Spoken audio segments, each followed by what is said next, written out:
اصحي يا علا، اصحي يا رورو، اصحي يا رانيا، اصحي يا نور، اصحي يا مريم، اصحي يا فؤاد، اصحي يا محمد، اصحي يا احمد، اصحي يا عمر، اصحي يا حسنوكة.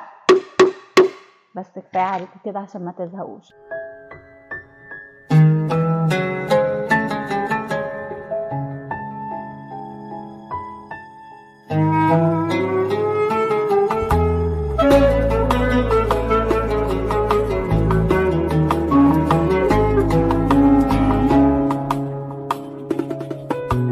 يا أهلا وسهلا بيكم مع عيشة وبساطة في رمضان وعاداته الحلوة اللي ما بتنتهيش وما بتخلص وكلنا بنحبها.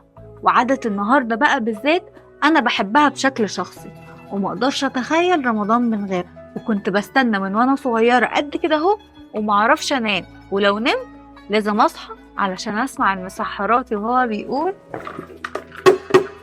اصحي يا إسراء. اصحى يا نايم، اصحى يا نايم، اصحى وحد الدايم.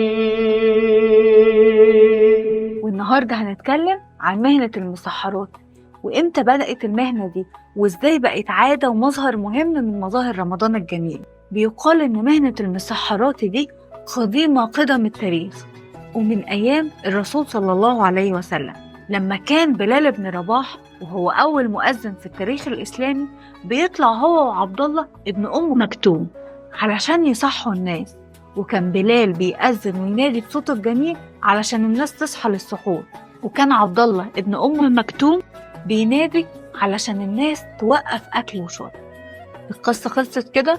لا طبعا ما خلصتش ولا حاجة، ده احنا لسه بنبتدي، ركزوا معايا شوية. بيقال إن في عصر الدولة العباسية وتحديدا سنة 853 في عهد الخليفة المنتصر بن عبد المتوكل عين عنسبة ابن إسحاق على ولاية مصر. وساعتها استغرب عنسبة إن المصريين مش بيركزوا في الوقت، وإن معظم الناس بتنام وبتنسى تقوم تتسحر، وبالتالي قرر إن هو يمشي في شوارع القاهرة بنفسه علشان يصحي الناس. وكان بيقال إن هو بيمشي من المدينة العسكرية في الفسطاط لحد جامع عمرو بن العاص، وكان بيقعد ينشد أناشيد بصوت عالي وجهور كده عشان الناس تصحى وتتسحر. وكان من ضمن الكلمات اللي بيقولها يا عباد الله تصحروا فإن في السحور بركة. يا ترى كده خلصت حكاية المسحراتي؟ فاكرين الحاكم بأمر الله؟ أيوة، هو بتاع الفوانيس. هو في عهد الحاكم بأمر الله أصدر قرار إن كل الناس بعد صلاة التراويح لازم تروح تنام، ولازم إن هم يصحوا قبل السحور، وعين الجنود علشان يدقوا على البيبان ويصحوا الناس. وبعد شوية خصص شخص معين يقوم بالمهمة دي ويصحي الناس عشان تتصحى. خلصت الحدوتة؟ انتوا مالكوا خلقكوا ضيق معايا كده ليه؟ لسه شوية، الحدوتة حلوة وجميلة. اصحى يا نايم، اصحى يا نايم، اصحى وحد الدايم. وبيقولك بقى إن العادة دي كانت قربت تتنسي خلاص لحد ما جه الحاكم المملوكي الظاهر بيبرس اللي قرر إحياء مهنة المسحرات دي مرة تانية كنوع من أنواع إحياء التراث الإسلامي. وساعتها أمر الصغار سنا من علماء الدين إن هم اللي يتولوا المهمة دي، يلفوا على البيوت ويخبطوا عليها علشان يصحوا الناس تتصحى. وبعد أكتر من نص قرن، وتحديدا في عهد الناصر محمد بن قلاوون، اتعمل نقابة للمسحراتية. معقول المسحراتية اتعمل لهم نقابة؟ والله زي ما بقول لكم كده. واللي أسس النقابة دي أبو بكر محمد ابن عبد الغني، مخترع فن القومة، وهو شكل من أشكال التسبيح وله علاقة كبيرة بالتسحير في رمضان. وبعد كده بقى انتشرت فكرة المسحرات في الوطن العربي والعالم الإسلامي كله كمان.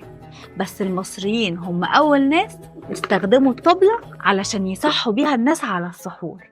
وكانوا بيمشوا في الشوارع بيقولوا الأناشيد الشعبية وكمان شعر الزجل. والموضوع اتطور بعد كده لحد ما بقى المسحرات يمشي ومعاه طفل صغير ويندهوا على كل واحد باسمه، والناس حبت الموضوع ده جدا وبقت متعلقة بيه وبتستنى كل يوم بالليل المسحراتي قبل السحور. وانا طبعا اول الناس دول. تعالوا بقى نستغل الطبلتين دول ونادي على اصحابي عشان نتسحر.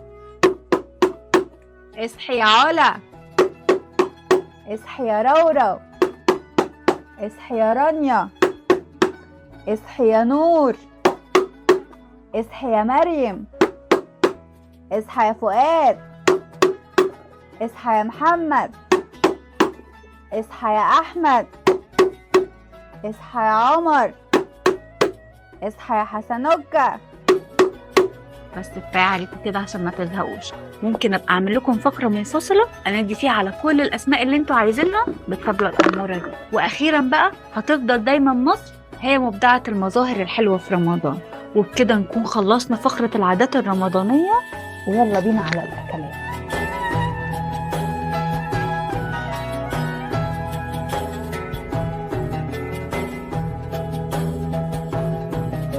وصلنا لفقرة الأكلات الرمضانية، وإحنا الاتنين متفقين إننا بنحبها وبنموت فيها، وهنخش في الموضوع على طول ومش هطول عليكم.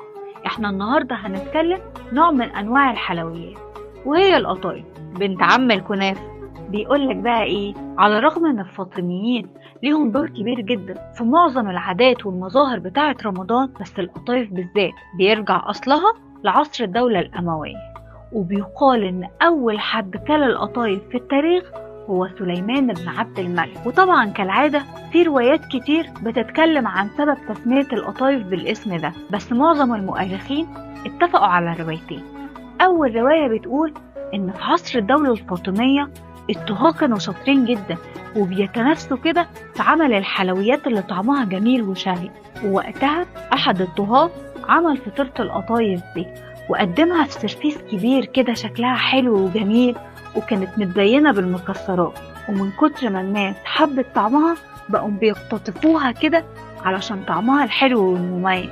والرواية التانية اللي اتفق عليها كتير من المؤرخين في سبب تسمية القطايف بالاسم ده هو ان ملمسها بيشبه كده قماش القطيف. وبس كده خلاص خلصت حدوتة القطايف، زي ما هي صغنططة كده وبتخلص بسرعة للأسف. خلصنا فقرة الأكلات ويلا بينا على فقرة الفوازير.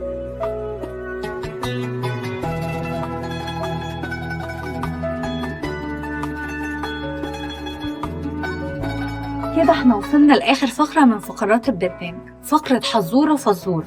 أنا هقول الفزورة وانتوا هتحذروها. فزورة النهاردة بقى بتقول ايه؟ أنا أكلة شعبية باجي مع اللمة وطبق أساسي في السحور، بتعمل بأشكال كتير مختلفة وبدي طاقة ونشاط. يا ترى بقى أنا بقى إيه؟